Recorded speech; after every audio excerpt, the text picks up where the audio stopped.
Bismillahirrahmanirrahim. Assalamualaikum warahmatullahi wabarakatuh. Perkenalkan nama saya Chandra Aminuddin, NIM 17088240065 untuk Magister Manajemen tahun 2026. Yang pada kesempatan ini saya ingin mempresentasikan terkait dengan seminar proposal untuk tesis dengan judul Analisis Strategi Pasar Hino dalam Meningkatkan Penjualan Kendaraan Komersial.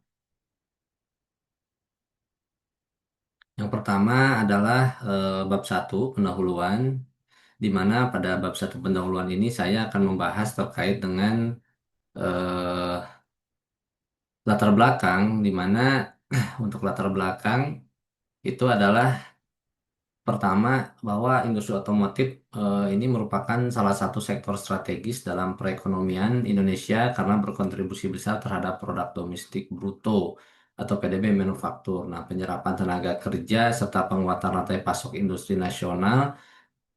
Di dalam industri ini, kendaraan komersial, termasuk juga Hino di dalamnya, itu memiliki peran vital karena mendukung sektor logistik, distribusi barang, konstruksi, dan transportasi penumpang massal.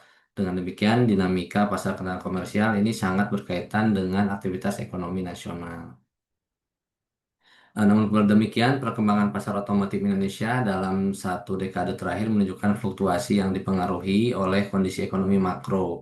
Data Gaikindo atau Gabungan Industri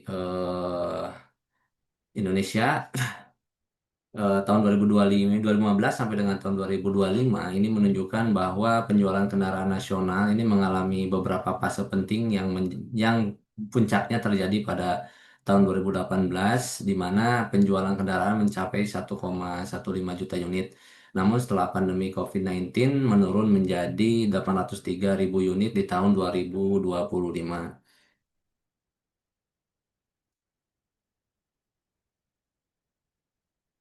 Nah, ini adalah grafik terkait dengan tren penjualan kendaraan berdasarkan wholesales atau istilahnya itu adalah pabrik ke dealer ya di Indonesia dalam satuan unit, di mana pada tahun 2015 itu terjadi penjualan sekitar 1 juta lebih ya, dan puncaknya itu terjadi di tahun 2018 di mana penjualan kendaraan itu mencapai 1,15 juta unit. Namun di 2019 ini mengalami penurunan dan terendah itu di saat COVID, yaitu di tahun 2020 mencapai 532 ribu unit, dan di tahun 2025 ini udah mencapai 803.687. Ini berdasarkan sumber dari data Gaikindo tahun 2015 sampai dengan 2025. Nah, apa yang terjadi pada grafik ini? Kita bisa breakdown lagi berdasarkan kendaraan ya. Yang pertama itu adalah jika dilihat dari jumlah kendaraan yang terjual ke masyarakat Indonesia, jika saya bedah itu untuk kendaraan komersialnya itu saya bagi menjadi 7 ya, di antaranya brand. Ini ada Mitsubishi Fuso yang mengalami atau yang mendapat posisi pertama itu dengan penjualan di 34.074 di tahun 2022, kemudian menurun di tahun 2025 sebesar 22.681. Kemudian disusul yang kedua itu di Isuzu. Di Isuzu itu ada 22.668. Kemudian juga ada di Hino, ini yang di tahun 2022 itu ada 27.000, namun turun menjadi 16.070 unit. Nah, kemudian juga ada Yudi Truck di tahun 2022 itu ada 1.600, di tahun 2025 datanya ini turun menjadi 1.500-an. Kemudian ada Mercedes-Benz dari 1.500 di tahun 2022 itu turun menjadi 1.083. Kemudian ada FAW ini dari Cina ya, kemudian dari 537 ini malah di 2025 ini naik ya menjadi 1.007. Dan Scania dari 429 ini cukup stabil.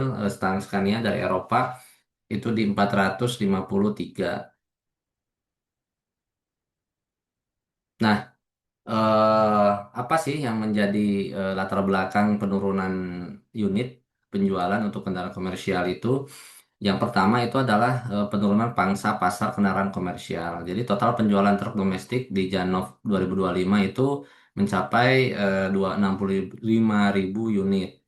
Nah, turun 12% jika year on year ya dibanding periode yang sama tahun 2024 sebesar 74.800 unit. Nah, hal ini menunjukkan adanya perlambatan aktivitas sektor logistik dan proyek industri. Kemudian yang kedua itu adalah penurunan signifikan pada merek utama. Nah, ini contohnya adalah pada merek Fuso ini turun dari 3 tahun terakhir sebesar 33% dari tahun 2022 ke 2025. Kemudian Isuzu turun 22% dan Hino turun paling besar itu sekitar 41%. Nah, penurunan yang lebih tajam pada Hino ini menunjukkan adanya tekanan kompetitif yang lebih besar dibanding pesaing utama. Kemudian yang ketiga adalah perubahan struktur persaingan. Jadi sementara pemain utama mengalami penurunan kayak yang di atas yaitu brand-brand Jepang ya seperti Fuso, Isuzu sama Hino. Dan di sini juga ada merek baru seperti FAW ini dari Cina ya atau Tiongkok. Ini menunjukkan pertumbuhan dari 537 unit di 2022 ini menjadi 1007 unit di tahun 2025 atau naik hampir 87%. Hal ini mengindikasikan bahwa pergeseran sebagian permintaan menuju merek dengan harga yang lebih kompetitif di masyarakat. Nah, selanjutnya yang keempat itulah struktur pasar oligopolistik. Nah, pasar kendaraan komersial Indonesia masih didominasi tiga merek utama. Jadi walaupun masih sudah ada tekanan dari brand Cina, tetapi yang utama ini masih tetap maksimal. Yang pertama itu adalah dari Fuso, yang kedua Isuzu, yang ketiga itu dari Hino. Namun kehadiran merek baru dari Cina ini serta pemain premium seperti Mercy ya, Mercedes-Benz dan Scania membuat persaingan ini semakin kompleks. Yang kelima adalah peran strategis di wilayah pasar ya atau pangsa pasar dari kendaraan komersial ini. Nah, pangsa pasar kendaraan komersial di Indonesia ini sangat terkonsentrasi di Pulau Jawa yang menyumbang lebih dari 60% total penjualan nasional, khususnya di wilayah DKI, Jawa Barat, dan Banten. Nah, wilayah ini menjadi pusat aktivitas industri, logistik, dan distribusi nasional sehingga menjadi arena utama persaingan antar merek kendaraan komersial. Jadi, walaupun untuk merek-merek tadi juga mempunyai beberapa tipe ya untuk kendaraan-kendaraan di mining ataupun di plantation, tetapi secara overall untuk distribusi penjualan itu masih didominasi oleh wilayah DKI, Jawa Barat, dan Banten atau khususnya itu adalah di wilayah Jawa. Jadi sangat menarik sekali jika ingin meneliti terkait dengan penjualan ini khususnya untuk wilayah DKI Jakarta dan Pulau Jawa. Nah, kemudian posisi Hino ini di pasar. Nah, Hino ini masih menjadi salah satu pemain utama. Tadi bisa disebutkan Hino ini menjadi yang ketiga. Nah, khususnya pada segmen medium truck ya dan bus. Medium truck ini adalah yang 6 ban, 4 ban atau 6 ban. Namun belum mampu menjadi market leader secara keseluruhan. Nah, pada periode Janok 2025, penjualan Hino itu tercatat 16.070 unit. Ini jauh di bawah Mitsubishi Buso sebesar 22.600-an unit dan juga di bawah Isuzu sebanyak 22 ribuan unit. Nah, penurunan tersebut dipengaruhi oleh beberapa faktor utama. Yang pertama itu adalah strategi harga kompetitor yang lebih agresif. Ini menurut informasi dari media ya dan juga dilihat dari sepak terjangnya dari kompetitor. Yang kedua, skema pembiayaan yang lebih fleksibel dari pesaing. Kemudian meningkatnya sensitivitas konsumen terhadap biaya investasi awal. Terus ada perubahan perilaku pelanggan menuju proses keputusan berbasis digital. Jadi penyebab-penyebab ini adalah hal yang cukup menjadi dasar juga Hino mengalami penurunan. Yang kedua, tantangan strategis dealer Hino. Yang pertama itu adalah penurunan permintaan kendaraan komersial nasional. Ini secara market memang turun dari makronya, tapi untuk Hino sendiri itu mendapatkan kue yang tidak terlalu banyak. Kemudian kompetisi harga dari merek Jepang dan Cina ini cukup ketat sehingga Hino tentunya harus berupaya keras supaya bisa memberikan positioning price itu yang memang bagus. Kemudian perubahan kebutuhan pelanggan B2B yang menuntut total solution. Jadi untuk pelanggan sekarang itu di komersial itu tidak hanya menyediakan produk yang bagus ataupun yang sesuai dengan keinginan mereka, tetapi juga bisa memberikan layanan-layanan yang total support ya kalau istilah Hino itu dikatakan, yang membuat mereka itu menjadi terpilih untuk digunakan oleh konsumen. Kemudian yang terakhir adalah transformasi digital dalam proses pemasaran dan layanan pelanggan. Di era 4.0 sekarang atau 5.0 ya mungkin, itu digitalisasi itu tidak bisa dipungkiri ya. Jadi pemasaran melalui digital, melalui sistem digital itu sangat diperlukan. Sehingga semua konsumen yang ada di luar kota ataupun yang ada di luar pulau itu masih terjangkau ya untuk diinformasikan mengenai produk tersebut, terutama kalau di sini adalah untuk produk-produk Kino.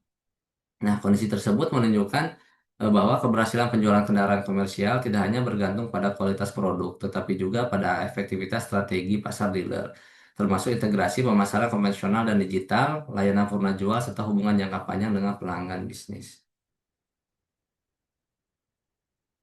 Melihat dinamika tersebut, maka diperlukan analisis yang lebih mendalam mengenai strategi pasar yang diterapkan oleh ATPM dan dealer Hino, khususnya di wilayah DKI Jakarta, Jawa Barat, dan Banten. Jadi penelitian ini bertujuan untuk mengidentifikasi beberapa faktor, diantaranya adalah satu, kondisi persaingan pasar kendaraan komersial, kekuatan dan kelemahan internal dealer Hino, peluang dan ancaman eksternal industri, kemudian strategi prioritas yang dapat meningkatkan daya saing dan penjualan Hino di pasar nasional. Nah, kenapa apa tiga daerah ini menjadi tolak ukur? Karena memang tiga daerah ini adalah penjualan yang paling besar yang bisa merefleksikan kondisi nasional untuk Indonesia. Nah, kemudian rumusan masalah. Di sini ada 5 permasalahan yang peneliti munculkan yang perlu dijawab dalam penelitian ini. Yang pertama itu adalah bagaimana kondisi persaingan bisnis dan penjualan kendaraan komersial di Indonesia, khususnya wilayah DKI Jakarta, Jawa Barat, dan juga Banten. Kemudian bagaimana strategi pasar yang diterapkan oleh ATPM, khususnya dari ATPM Hino dan dealer Hino dalam meningkatkan penjualan kendaraan komersial di wilayah DKI Jakarta, Jawa Barat, dan Banten. Yang ketiga, faktor-faktor internal apa saja yang menjadi kekuatan dan kelemahan ATPM dan dealer Hino dalam mengimplementasikan strategi pasar. Kemudian, faktor-faktor eksternal apa saja yang menjadi peluang dan ancaman bagi ATPM dan dealer Hino dalam menghadapi persaingan pasar kendaraan komersial. Yang kelima adalah strategi pasar apa yang paling prioritas dan relevan untuk diterapkan oleh ATPM dan juga dealer Hino dalam rangka meningkatkan daya saing dan kinerja penjualan kendaraan komersial. Nah, rumusan masalah ini tentunya harus dijawab dalam penelitian ini sehingga masalah-masalah yang muncul dari 5 masalah ini itu bisa diselesaikan. Nah, batasan masalah. Tentunya dalam hal permasalahan yang dialami oleh Hino yang mana masih menjadi nomor 3 secara penjualan, bahkan mengalami penurunan yang paling tajam itu sangat luas sekali. Jadi dalam penelitian ini peneliti membatasi 5 batasan masalah yang batasi ya untuk penelitian ini. Yang pertama adalah penelitian ini difokuskan pada strategi ATPM, yaitu PT Hino Motor Sales Indonesia dan dealer resmi Hino di wilayah DKI Jakarta, Jawa Barat, dan Banten. Jadi penelitian ini tidak semua apa tuh dealer ya, karena dealer Hino ini sangat banyak. Jadi kita hanya membatasi pada eh, dealer saja yang ada di wilayah DKI Jakarta, Jawa Barat, dan Banten, dan tentunya dari ATPM-nya yaitu PT Hino Motor Sales Indonesia. Yang kedua, wilayah penelitian dibatasi pada area Jakarta, Jawa Barat, dan Banten. Nah, karena wilayah ini merupakan pusat aktivitas ekonomi nasional dan menyumbang proporsi terbesar terhadap penjualan kendaraan komersial. Objek penelitian difokuskan pada strategi pasar dealer yang meliputi aspek pemasaran, penjualan, layanan punya jual, pembiayaan, hubungan pelanggan, dan serta pemanfaatan digitalisasi. Keempat, penelitian ini menggunakan pendekatan mixed method, yaitu kualitatif yang dikuatkan dengan pengujian kuantitatif dengan konsumen Hino sebagai respondennya. Jadi tetap yang pertama itu secara prioritas adalah kualitatif dulu dengan metode interview, terus nanti dikuatkan dengan metode kuantitatif, yaitu melalui metode survei ke konsumen Hino. Kemudian kelima adalah analisis strategi dibatasi pada penggunaan kerangka IFAS, EFAS, dan ESPAS atau internal faktor, eksternal faktor, serta strategi yang menjadi alat untuk mengidentifikasi faktor strategis dan merumuskan prioritas strategi pasar di Lerhino. Nah, selanjutnya dalam hal menjawab 5 pertanyaan dari rumusan masalah tadi, tentunya tujuan penelitian ini juga ada 5. Yang pertama adalah mengetahui kondisi persaingan bisnis dan penjualan kendaraan komersial di Indonesia, khususnya wilayah DKI, Jawa Barat, dan Banten. Dua, mengidentifikasi dan menganalisis strategi pasar yang saat ini diterapkan oleh ATPM dan dealer Hino dalam menghadapi dinamika pasar kendaraan komersial. Yang ketiga, mengkaji faktor-faktor internal ATPM dan dealer Hino yang menjadi kekuatan dan kelemahan dalam implementasi strategi pasar. Keempat, menganalisis faktor-faktor eksternal yang menjadi peluang dan ancaman bagi ATPM dan dealer Hino dalam industri kendaraan komersial. Yang kelima, merumuskan alternatif dan prioritas strategi pasar ATPM dan dealer Hino yang paling relevan dan aplikatif untuk meningkatkan daya saing dan kinerja penjualan kendaraan komersial. Tentunya setiap ATPM atau setiap pabrikan itu mempunyai beberapa cara, langkah, metode, ataupun strategi yang tentunya berbeda-beda. Ada yang sama, ada yang berbeda. Nah, di sini dalam penelitian ini, jadi ini di endingnya itu adalah bisa merumuskan alternatif strategi prioritas ya untuk pangsa pasar ATPM Mino dan juga dealernya untuk wilayah sebetulnya untuk Indonesia ya yang diwakili oleh Jakarta, Jawa Barat, dan Banten. Nah, adapun manfaat penelitian ini saya rangkum menjadi dua. Yang pertama itu adalah manfaat dari sisi akademik. Tentunya ini akan memperkaya literatur pemasaran dengan menghadirkan perspektif kualitatif dalam analisis strategi pasar dealer kendaraan komersial. Kemudian yang kedua memberikan kontribusi terhadap pengembangan teori strategi pemasaran berbasis nilai atau value based marketing dalam konteks B2B ya atau business to business. Kemudian yang ketiga memperluas penerapan kerangka analisis strategi IFAS, EFAS, dan SFAS dalam konteks pemasaran dan manajemen dealer. Yang keempat, berkontribusi pada pengayaan literatur mengenai relationship marketing dan solution based selling dalam pangsa pasar B2B. Kemudian yang kedua yaitu perusahaan dan industri. Nah, bagi ATPM atau bagi PT Hino Motor Sales Indonesia ini dapat menjadi dasar dalam mengevaluasi efektivitas kebijakan pemasaran dan pengembangan jaringan dealer. Yang kedua, bagi dealer, yaitu memberikan panduan praktis dalam mengembangkan teks strategi pasar yang lebih adaptif terhadap kondisi persaingan dan perubahan perilaku pelanggan yang B2B ya. Yang ketiga, memberikan manfaat praktis dalam konteks pengelolaan hubungan pelanggan dan loyalitas. Yang keempat, menjadi acuan bagi dealer tentunya ya dalam memanfaatkan data pelanggan, sistem CRM, dan kanal digital secara lebih strategis. Kemudian manfaat penelitian melalui marketing mix nih ada 7 ya, yaitu produk, price, place, promotion, people, process, dan fisik. Di mana untuk sisi produknya itu tentunya bagi perusahaan itu akan membantu perusahaan memahami bahwa kendaraan komersial itu harus dipasarkan sebagai solusi operasional menyeluruh.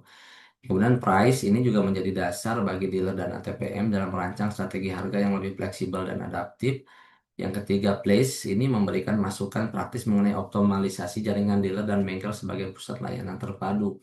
Keempat, Promotion ini mengembangkan strategi promosi yang lebih edukatif dan berbasis solusi dengan memadukan pendekatan digital, media sosial, website, aplikasi, dan tatap muka. Kelima, People meningkatkan pentingnya peningkatan kompetensi sumber daya manusia di dealer, khususnya tenaga penjual dan layanan purna jual. Kemudian proses digunakan ini untuk memperbaiki dan menstandarisasi proses penjualan dan pelayanan dealer ya.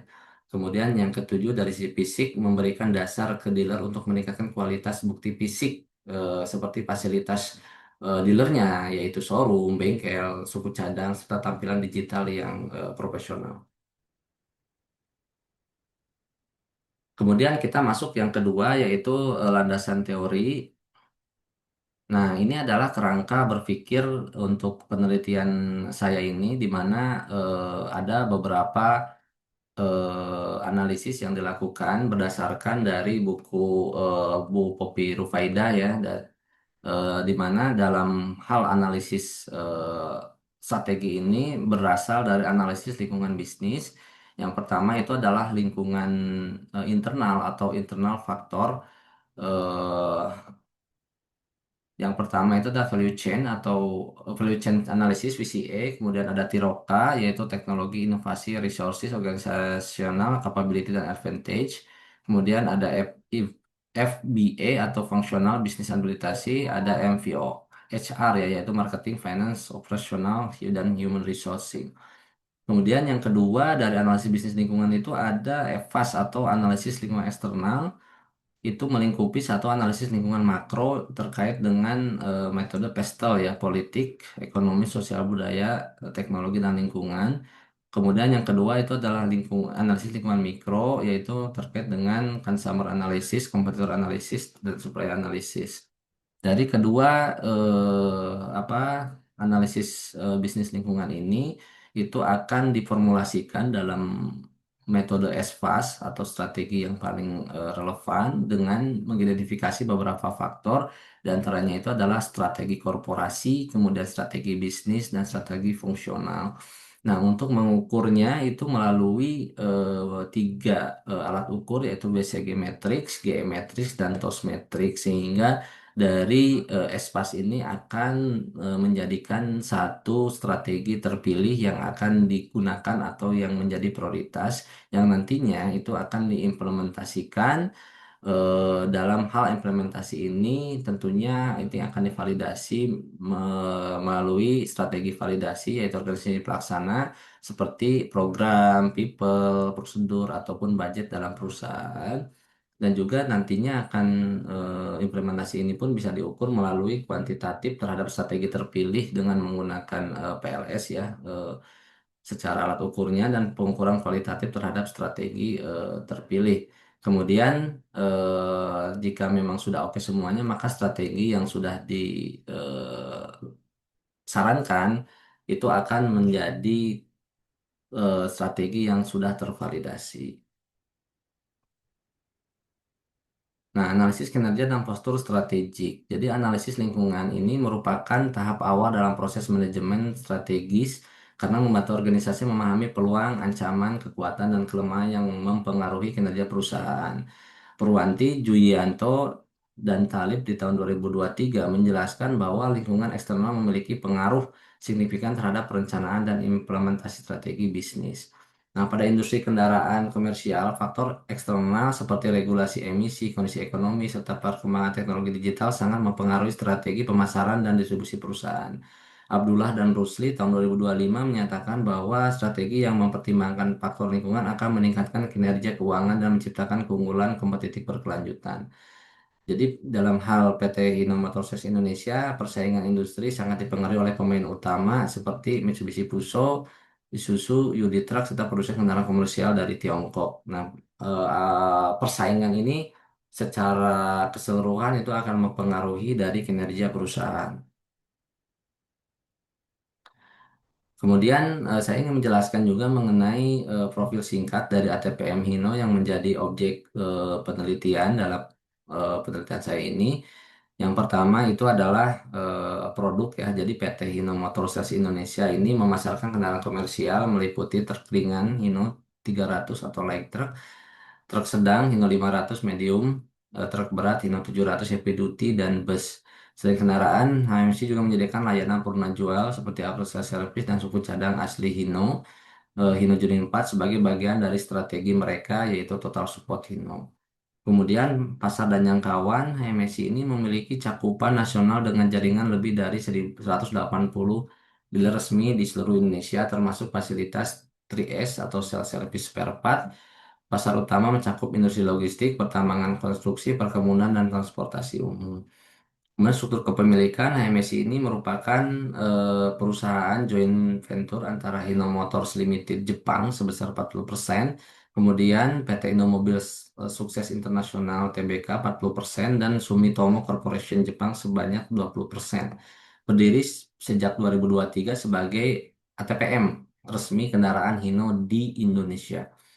Nah, untuk pimpinan perusahaan, Presiden Direktur, sebelumnya itu Takashimoto menjabat sebagai Presidir HMSI sejak 1 Februari 2023 dan digantikan oleh Shingo Sakai efektif per 7 Februari 2026. Jadi pada saat penelitian saya ini sedang dibangun, presidirnya masih Mutosan. Kemudian pesaing utama ini ada Mitsubishi Fuso, Isuzu UD Truck, Mercedes-Benz Truck, dan saat ini juga ada tantangan dari Tiongkok ya seperti FAW, Sakman, Howo dan lain-lain. Kemudian citra dan strategi pasar, HMSI ini dikenal dengan moto Hino pakarnya truck and bus ya, yang menekankan daya tahan atau durability dan keandalan reliability produk. Strategi HMSI berfokus pada total support, yaitu dukungan penuh terhadap pelanggan untuk memaksimalkan uptime kendaraan melalui servis pelatihan dan program fleet management. Nah, ini adalah data penjualan Hino berdasarkan kategori. Kalau tadi yang saya sampaikan di awal itu adalah data penjualan kendaraan berdasarkan brand. Jadi kita dipli lebih dalam terkait dengan penjualan Hino, di mana jika dibandingkan dari tahun 2024 dengan tahun 2025, Hino ini mengalami penurunan yang cukup signifikan, di mana di 2024 itu udah tercapai 24.000, sedangkan di 2025 ini sampai dengan November di 16.000 unit ya. Jika dilihat hampir semua model itu mengalami penurunan, kecuali yang bus untuk sedang ya, ini naik 75%, tetapi secara overall ini turun 35%. Ini di luar dari truk yang memang impor ya. Jadi ini betul-betul yang dijual oleh Hino.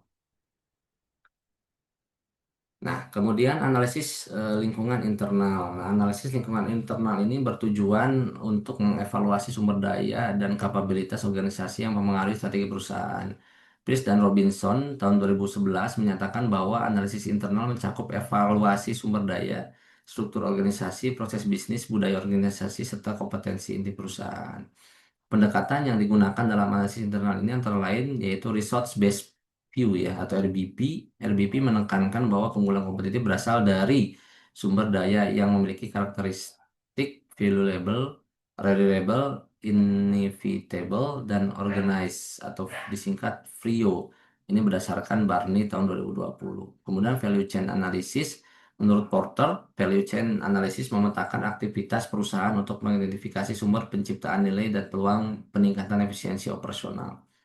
Yang ketiga, pendekatan fungsional. Pendekatan ini menganalisis fungsi organisasi seperti pemasaran, operasi, keuangan, sistem informasi, dan sumber daya manusia untuk menilai kontribusinya terhadap kinerja perusahaan.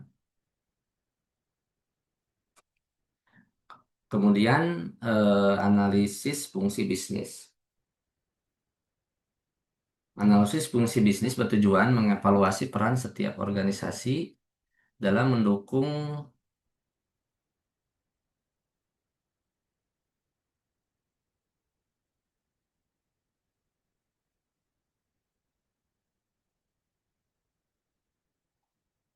analisis fungsi bisnis bertujuan mengevaluasi peran setiap fungsi organisasi dalam mendukung strategi perusahaan. Menurut Torino tahun 2018, analisis internal membantu perusahaan mengidentifikasi kompetensi inti berdasarkan sumber daya yang dimiliki. Wardana tahun 2024 menyatakan bahwa lingkungan bisnis internal mencakup seluruh elemen internal yang mempengaruhi operasional perusahaan, termasuk struktur organisasi, budaya perusahaan, teknologi produksi, dan fasilitas fisik.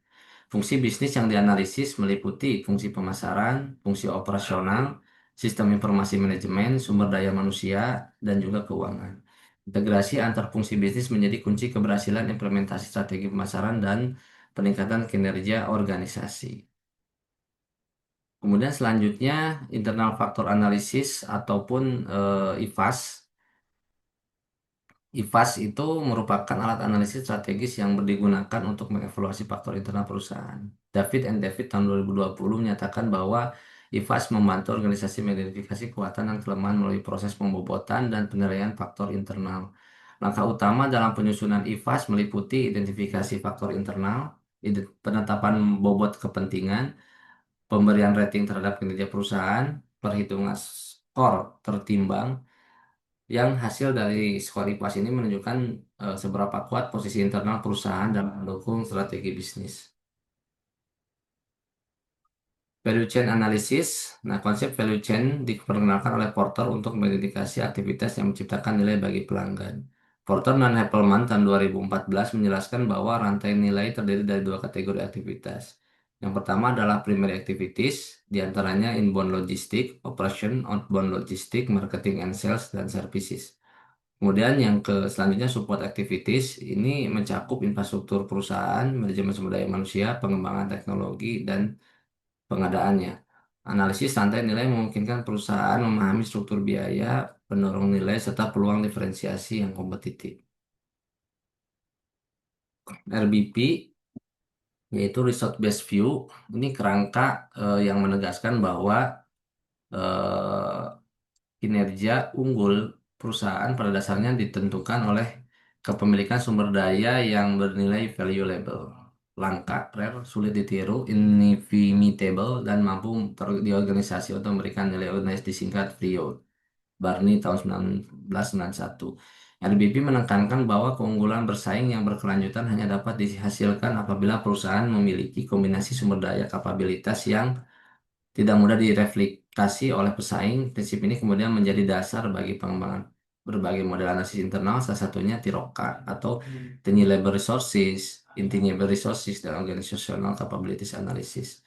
Analisis TIROCA merupakan kerangka evaluatif yang digunakan untuk mengidentifikasi, mengklasifikasikan, dan menilai aset internal perusahaan dalam tiga kategori utama, yaitu tadi sumber daya yang nyata, tangible, sumber daya tidak nyata, intangible, dan kapabilitas organisasi.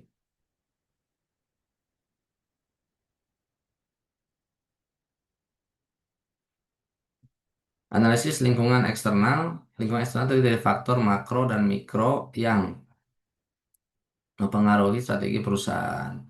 Whelan and Hanger 2018 menjelaskan bahwa analisis lingkungan eksternal membantu perusahaan mengidentifikasi peluang dan ancaman dari luar organisasi yang diukur melalui lingkungan makro, yaitu melalui metode PESTEL, yaitu politik, regulasi, ekonomi, sosial budaya, teknologi, lingkungan, dan hukum, serta lingkungan makro, pelanggan, pesaing, dan pemasok.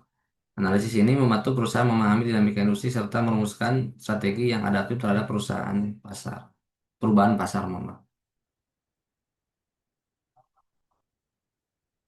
Kemudian analisis situasional dan ESPAS. ESPAS ini strategic factor analysis summary merupakan alat sintesis yang mengintegrasikan hasil analisis internal dan eksternal. Bu Popi Rupaidah menjelaskan bahwa di 2014 ya Bu Popi Rupaidah 2014 menjelaskan bahwa ESPAS membantu organisasi mengidentifikasi faktor strategis paling penting yang mempengaruhi keberhasilan jangka panjang perusahaan. Espas memainkan peran penting sebagai jembatan analitis yang menghubungkan hasil analisis situasional dengan formulasi strategi. Rufaidah 2014 menyatakan bahwa Espas membantu manajemen mengidentifikasi isu inti yang menjadi dasar penyusunan strategi perusahaan. Dalam konteks PT HMSI, Espas akan berfungsi sebagai alat untuk menilai bagaimana kekuatan seperti kualitas produk dan jaringan distribusi nasional serta peluang seperti pertumbuhan logistik nasional dapat diintegrasikan bersama ancaman seperti persaingan agresif dari Mitsubishi Fuso dan Isuzu serta kelemahan seperti ketergantungan pada impor komponen tertentu. Dengan demikian, Espas membantu dalam menentukan arah strategi pemasaran, ekspansi dealer, peningkatan layanan penjual, serta inovasi produk yang relevan dengan kebutuhan pasar kendaraan komersial di Indonesia. Bacaan strategis merupakan proses sistematis dalam menetapkan visi misi, tujuan, dan strategi perusahaan. Kaplan dan Norton tahun 2004 menjelaskan bahwa strategi perusahaan harus diterjemahkan dalam peta strategi yang menghubungkan tujuan organisasi dengan aktivitas operasional. Strategi perusahaan terdiri dari tiga tingkat utama, yaitu strategi korporasi, strategi bisnis, dan strategi fungsional. Strategi korporasi menentukan arah bisnis jangka panjang. Strategi bisnis menentukan cara perusahaan bersaing dalam industri tertentu, termasuk strategi biaya, depresiasi, dan fokus menurut Porter 1985. Jadi, strategi fungsional mengatur implementasi strategi pada level operasional seperti pemasaran, operasi SDM, dan keuangan. Kemudian selanjutnya setelah dipilih IFAS-nya, kemudian IPAS-nya, EVAS-nya, serta ESPAS-nya, maka masuk dalam alternatif strategi. Nah, dalam hal memformulasi strategi, perusahaan dapat menggunakan beberapa alat analisis portofolio yang disediakan, yaitu BCG Matrix. Ini menurut analisis dari Ibu Popi Rupaidah, BCG Matrix adalah kerangka yang digunakan oleh perusahaan untuk menganalisis kinerja berbagai produk mereka dan untuk pengambilan keputusan. Ini menurut Saifuddin tahun 2022. Yang kedua, Geometrics mengevaluasi daya tarik industri dan kekuatan bisnis. Geometrics digunakan untuk mengevaluasi portofolio bisnis dengan mempertimbangkan daya tarik industri dan kekuatan bisnis sehingga perusahaan dapat menentukan strategi investasi selektif dan divestasi. Menurut Ibu Popi Rupaida, kemudian ada Tosmetric merumuskan strategi berdasarkan kombinasi kekuatan, kelemahan, peluang, dan ancaman. Tosmetric merupakan alat analisis strategis yang digunakan untuk merumuskan alternatif strategi dengan mengkombinasikan faktor internal yaitu strength dan weakness serta faktor eksternal yaitu opportunity dan threat. Ini menurut Ibu Popi Rupaida. Kemudian analisis strategi terpilih dilakukan dengan mengintegrasikan hasil IPAS, EVAS, dan ESPAS untuk menentukan strategi paling sesuai dengan kondisi organisasi. Menurut Bu Rufaida, strategi ini menegaskan bahwa proses ini membantu organisasi memastikan kesesuaian antara kapabilitas internal dan peluang eksternal sehingga strategi yang dipilih dapat diimplementasikan secara efektif. Tujuannya adalah menyesuaikan kapabilitas internal dengan peluang pasar, mengoptimalkan alokasi sumber daya pemasaran, memperkuat daya saing dan posisi pasar, mendukung pengambilan keputusan strategis berbasis data. Kemudian tahapan-tahapannya ini ada 5 ya. Yang pertama itu adalah analisis lingkungan internal dan eksternal. Kemudian menggunakan matriks IPAS dan EVAS. Jadi nanti di matriks itu ada angka-angkanya. Kemudian ada matriks ekspas, kemudian formulasi alternatif strategi, dan yang kelima evaluasi dan pemilihan strategi. Nah, di sini saya juga ingin menyampaikan mengenai penelitian terdahulu. Jadi, kajian dari literatur yang saya pelajari menunjukkan bahwa sebagian besar peneliti strategi pemasaran ini yang otomotif ya ini berfokus pada kendaraan penumpang atau kendaraan listrik. Penelitian seperti oleh Ford dan Dyer tahun 2020 menekankan pentingnya inovasi teknologi dalam meningkatkan daya saing industri otomotif. Sedangkan penelitian dari Hu et al. Tahun 2024 menunjukkan bahwa penerapan CRM dan Big Data Analytics dapat meningkatkan efektivitas strategi pemasaran. Namun demikian, setelah dipelajari beberapa penelitian, itu penelitian yang secara khusus membahas strategi pemasaran kendaraan komersial ini masih relatif terbatas, terutama yang menggunakan pendekatan integratif seperti IFAS, EVAS, dan ESPAS. Oleh karena itu, penelitian ini bertujuan untuk mengisi kesenjangan tersebut dengan menganalisis strategi pasar perusahaan kendaraan komersial melalui pendekatan manajemen strategis yang komprehensif. Kemudian riset gap, penelitian dari Nathan Poor dan Jeff Dyer dalam artikel Harvard Business Review menegaskan bahwa keberhasilan perusahaan otomotif modern sangat ditentukan oleh kemampuan integrasi antar inovasi teknologi, model bisnis, dan strategi pasar yang adaptif terhadap perubahan pasar. Mereka itu menjelaskan bahwa perusahaan yang mampu menggabungkan inovasi produk dengan strategi pasar yang tepat akan memiliki peluang lebih besar dalam meluas pangsa pasar dan meningkatkan daya saing industri otomotif.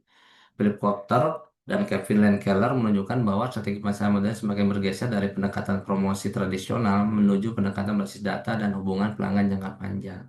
Dalam konteks industri otomotif, strategi pemasaran tidak lagi hanya berfokus pada penjualan kendaraan, tetapi juga mencakup pengelolaan hubungan pelanggan ataupun relationship ya, layanan purna jual ataupun suku cadang, serta integrasi teknologi digital dalam proses pemasaran. Berdasarkan kajian literatur yang telah dilakukan, terdapat beberapa kesenjangan penelitian yang menunjukkan pentingnya penelitian yang sedang saya teliti ini, yaitu satu, keterbatasan penelitian pada segmen kendaraan komersial ini masih terbatas, kurangnya integrasi analisis strategis internal dan eksternal. Ketiga, keterbatasan pendekatan metodologis dalam penelitian strategi di dunia otomotif. Kemudian state of the art penelitian ini satu, integrasi analisis strategis internal dan eksternal. Penelitian ini mengintegrasikan analisis lingkungan internal dan eksternal perusahaan melalui penggunaan kerangka IPAS, EVAS, dan ESPAS. Pendekatan ini memungkinkan identifikasi faktor strategis yang paling berpengaruh terhadap kinerja perusahaan. Dengan menggunakan kerangka ini, penelitian ini dapat mengevaluasi kekuatan internal perusahaan seperti jaringan purna jual, reputasi merek, tentunya ya, serta kemampuan tenaga penjual, sekaligus mengidentifikasi peluang dan ancaman yang berasal dari lingkungan. Kemudian yang kedua, penggunaan analisis strategi portofolio. Penelitian ini juga menggunakan beberapa alat formulasi strategi seperti BCG Matrix, G-Matrix, dan TOS Matrix. Penggunaan ketiga alat analisis tersebut memungkinkan penelitian untuk mengevaluasi posisi kompetitif produk kendaraan komersial serta merumuskan strategi yang paling sesuai dengan kondisi pasar. Pendekatan mix method dalam strategi pasar. Penelitian ini menggunakan mix method, yaitu pengumpulan dan analisis data kualitatif ataupun survei dan wawancara serta kuantitatif yang menggunakan metode survei atau kuesioner secara simultan. Pendekatan ini memungkinkan peneliti untuk satu, mengukur hubungan antara faktor strategis perusahaan dan minat pilih konsumen secara kuantitatif. Yang kedua adalah memahami proses implementasi strategi pemasaran secara kualitatif melalui wawancara dengan manajer dealer, sebutnya manajer HMSI juga ya, para pimpinan HMSI, manajemen dealer dan juga para pelanggan. Terima kasih. Sekian dari saya presentasi ini. Semoga bermanfaat. Wabillahi taufiq wal hidayah. Wassalamualaikum warahmatullahi wabarakatuh. Selamat siang.